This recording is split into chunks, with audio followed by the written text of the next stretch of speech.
நாடி எப்படி ஒருத்தனை காப்பாற்றுச்சுன்னு சொல்கிறேன். சொல்லுங்கய்யா, சொல்லுங்க. ஒரு பெரிய கம்பெனியில் ஒரு நிறுவனத்தில் ஒரு பெண்மணி வேலை செய்கிறாங்க. அவங்க வந்து வேலை செஞ்சுட்டு இருக்கும்போது படிக்கும்போது ஒரு பையனை லவ் பண்ணுறாங்க.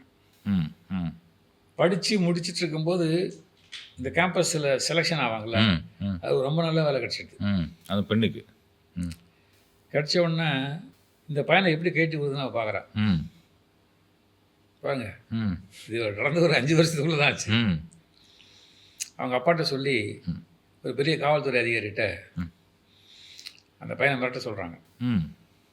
அந்த காவல்துறை அதிகாரி என்ன விஷயம் தெரியாது என்ன பண்ணுறாரு, அந்த பையனை பிடிச்சி குண்டக மண்டகம் மாட்டுகிறார்.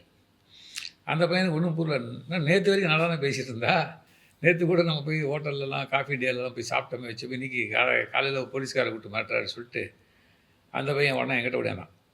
அங்கிள் இது மாதிரி ஆகிப்போச்சு. என்னடா இப்படி சொல்கிற இருடான்னு சொல்லிட்டு இதை எப்படி எனக்கு ஹேண்டில் பண்ணுறதுன்னு கொஞ்சம் ஒரு 10 நிமிஷத்துக்கு. ஏன்னா அவர் பெரிய காவல்துறை அதிகாரி, அவருக்குமே விஷயம் தெரியாமல் அவர்கிட்ட போய் நம்ம போய் பேச போய் இன்னும் பிரச்சனை அதிகமாகிடும்.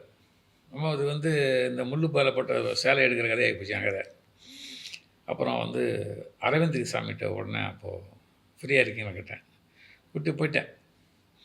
எடுத்து பார்த்தா தெளிவாக வந்துச்சு. அதில் உன்னுடைய நல்ல காலம் நீ செய்த புண்ணியம், அந்த பொண்ணு உன்னை விட்டு போகிறா, அவளுக்கு கிடச்சிக்கிற வேலைலாம் சும்மா, அதெல்லாம் போய் போன விதத்தில் சுகத்திரத்து பந்து மாதிரி திருப்பி வரும், வேலை போயிடும். நீ உனக்கு நல்ல எதிர்காலம் இருக்கா, நீ வந்து மாதிரி பச்சையங்கில் கையெழுத்து போடுற வேலை உனக்கு கிடைக்கும், நீ கூட வந்து ஐயாவோட பேச்சை கேட்டு ஒழுங்காக இதை பற்றிலாம் கவலைப்படான்னு சொல்லி வந்துச்சு. ஆனால் அந்த பையன் சமாதானம் ஆகலை. இருந்தாலும் அவனை சமாதானப்படுத்தி அவனை மோட்டிவேட்லாம் பண்ணி எல்லாம் சரி பண்ணோன்னா அவன் இன்னைக்கு போலீஸ் ஆஃபீஸர் ஆகிட்டான்.